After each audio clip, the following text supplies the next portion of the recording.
তাই নিয়ে আপনাদের আজকের কেমন বিক্ষোভ কলকাতার রাজপথে কি বলবেন? ব্যাপারটা হচ্ছে বিক্ষোভটা এমনি আমাদের যা পরিস্থিতি ভারতবর্ষের তথা এই রাজ্যের যা পরিস্থিতি আছে আমাদের মনে হচ্ছে আর বাড়ি যাওয়া হবে না।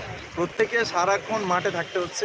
আজকে এখানে ধর্ষণ হচ্ছে, ওখানে পিটিয়ে মারা হচ্ছে, বিভিন্ন দিক দিয়ে মানুষ একটা পেরেশানের মধ্যে আছে। সরকার এটাই চাচ্ছে যে মানুষকে আমরা বিভ্রান্তির মধ্যে রেখে দেবো, পেরেশানের মধ্যে রেখে দেবো, তার মধ্য দিয়ে আমরা দেশটাকে লুটবো, এই চিন্তা ভাবনা করেছে। এবার তার সঙ্গে সঙ্গে বলি, কেন্দ্র সরকার কিছুদিন আগে বিল পেশ করেছিল লোকসভাতে, সেখানে সেটাকে আইনে তৈরি করেছিল, যেটা হচ্ছে এই গণপিটুনি থেকে আরম্ভ করে বিভিন্ন যে আইনটা তৈরি করেছে, তাতে আলটিমেট লাভটা কী হচ্ছে? কিচ্ছু লাভ হবে না। যতক্ষণ না পর্যন্ত সরকার সচেতন হবে, যতক্ষণ না সরকারের প্রশাসন সচেতন হবে, ততক্ষণ না পর্যন্ত আইন যাই করুক না কেন, সে আইনে বাস্তবে রূপটা দেবে কি? প্রশাসন। তার প্রশাসন যদি সেই জায়গায় সঠিকভাবে কাজ না করে, তাহলে তো এই আইনটা তৈরি করাও বেকার হয়ে যাবে। কারণ হচ্ছে আজকে যেমন বিধানসভায় একটা আইন আসলো, যেটা হচ্ছে ধর্ষকদের, যারা ধর্ষণ করবে তাদের আইন কী, তাদের শাস্তি কী আছে, তাহলে সব ঠিক আছে, কিন্তু আইনটা প্রযোজ্য হবে, মানুষের উপরে লাগু কবে হবে এবং কীভাবে হবে, এটা তো সঠিকভাবে আমাদেরকে নিতে হবে। যার জন্য সরকার, কেন্দ্র এবং রাজ্য দুজনে মিলে যেভাবে রাজনীতিটা সারা দেশ জুড়ে করছে, তাতে করে আলটিমেট আমাদেরকে এই রাস্তায় বসিয়ে রেখে রাজ্য এবং কেন্দ্র দুজনে মিলে আমাদের দেশ এবং রাজ্যকে লোটার চেষ্টা করছে। এর থেকে সাধারণ জনগণকে বলবো, আমরা সকলে সচেতন হই, আমরা আন্দোলন যেমন করবো, আমরা আমাদের অধিকার আমরা যেমন বুঝে নেব, তার সঙ্গে সঙ্গে আমাদেরকে বুঝে নিতে হবে যাদের নেতৃত্বে সারা দেশ জুড়ে, সারা রাজ্য জুড়ে যে অরাজকতা তৈরি হচ্ছে, এই অরাজকতাটা বন্ধ করতে গেলে এই কেন্দ্র এবং রাজ্যকে দুটোকেই উৎখাত করে দিতে হবে, তবে এই রাজ্য শান্তি থাকবে। অথচ আমাদের সবসময় রাস্তায় বসে থাকতে হবে, আলটিমেট আমাদের কিচ্ছু পাবো না।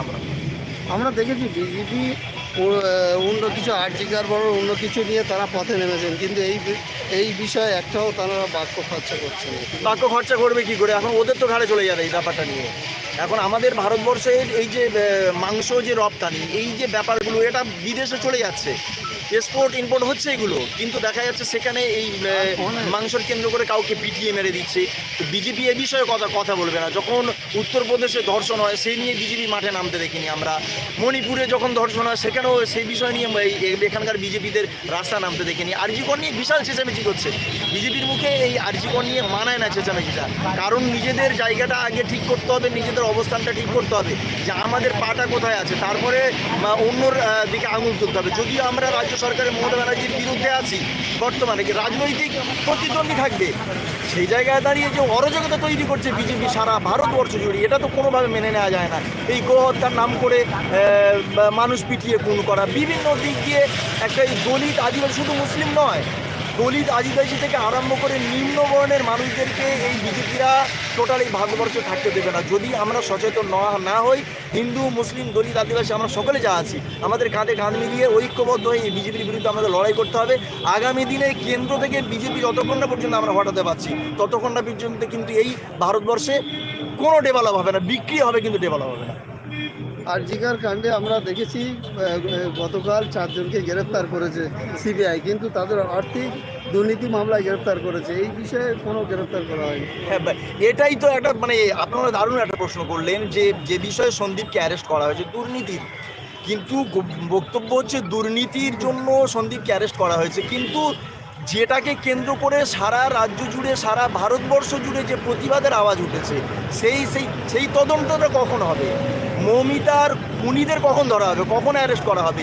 এ তো দুদিন পরে দেখা যাবে মানুষ এই ধর্ষণকে ভুলে গিয়ে ওই দুর্নীতি নিয়ে পড়ে থাকবে, মৌমিতার কথা আর কেউ মুখে আনবে না। এই জন্য মানুষকে বলবো, ওই সন্দীপকে অ্যারেস্ট করেছে, কিসের জন্য অ্যারেস্ট করেছে আমরা দেখতে যাব না। আমরা চাইবো মৌমিতাকে যারা ধর্ষণ করে খুন করেছে, তিলোত্তমাকে যারা খুন করেছে, ধর্ষণ করেছে, ওই আরজিকর কাণ্ডে যারা জড়িত আছে প্রকৃতপক্ষে, তাদেরকে উপযুক্ত শাস্তি দিতে হবে, তাদেরকে মানুষের সামনে নিয়ে আসতে হবে, কারা আসল অপরাধী তাদেরকেই সামনে নিয়ে আসতে হবে, এটাই প্রকৃত বিচার হবে, তার আগে কিচ্ছু হবে না। এই যে আবু সিদ্দিক, এনারও তো 1 মাস পার হয়ে গেল, এনার মামলাটা কবে ন্যায় বিচার পাবে বলে মনে করছে? তো সরকার তো এটা চাচ্ছে, একটা খুন হবে, একটা ধর্ষণ হবে, তার মাঝখান থেকে আরও একজনের ধর্ষণ করা হবে, আরও একটা খুন হবে, ওটাকে চাপা দেওয়ার জন্য, একটা কথা বলে না, একটা সত্যকে মিথ্যা প্রমাণ করতে গেলে আরও 100 মিথ্যা বলতে হয়, তো সেটাই সরকার করতে যাচ্ছে। একটাকে খুন করে দিচ্ছে, সেটাকে চাপা দিতে গিয়ে আরেকটা খুন হচ্ছে, আরেকটা ধর্ষণ হচ্ছে। এইভাবে সারা রাজ্য জুড়ে যেভাবে চলছে, আমরা যদি সচেতন না হই, ঐক্যবদ্ধ না হই, এই সরকারের বিরুদ্ধে যদি আমরা রুখে না দাঁড়াই, আমরা যদি কাঁধে কাঁধ মিলিয়ে যদি না কাজ করতে পারি, তাহলে কিন্তু আগামী দিনে এই দেশ, এই রাজ্যকে আমরা কোনোভাবে বাঁচাতে পারবো না।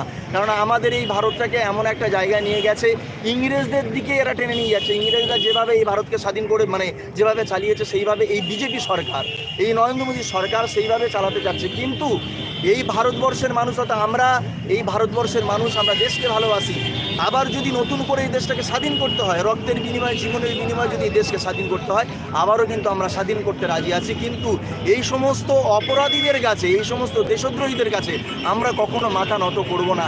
এটা যেন বিজেপি সরকার এবং এই রাজ্যের তৃণমূল সরকার মমতা ব্যানার্জিকে যেন মাথায় থাকে এই ব্যাপারটা। আমরা গতকাল দেখলাম স্টুডেন্ট ফান্ডের তরফ থেকে একটা এসপি অভিযানে গিয়েছিল, সেখানে দেখলাম পুলিশের একদম বেধড়ক মার। কি বলতেন?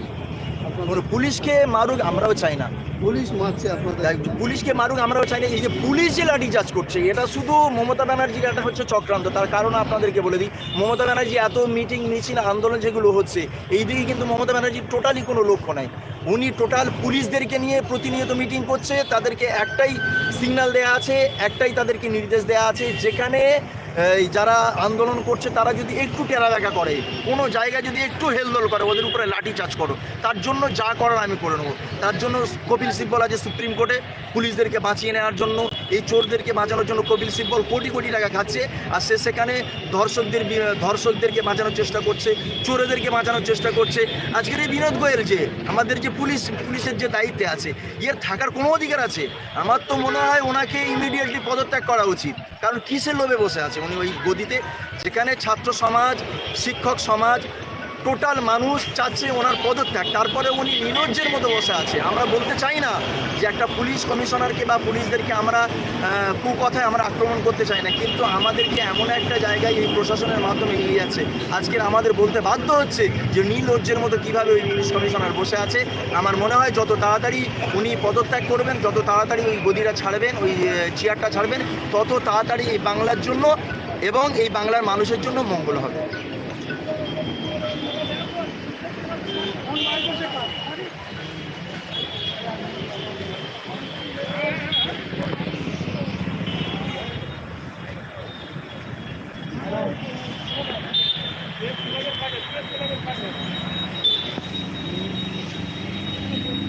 প্রিয় দর্শক, এই মুহূর্তে দেখতে পাচ্ছেন বিধায়ক নওশাদ সিদ্দিকীর নেতৃত্বে এখানে অবস্থান বিক্ষোভ শুরু হবে আর কিছুক্ষণের মধ্যে।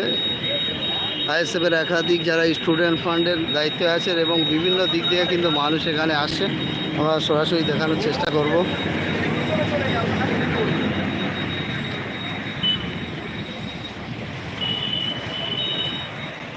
চলে আসতে বলেছি।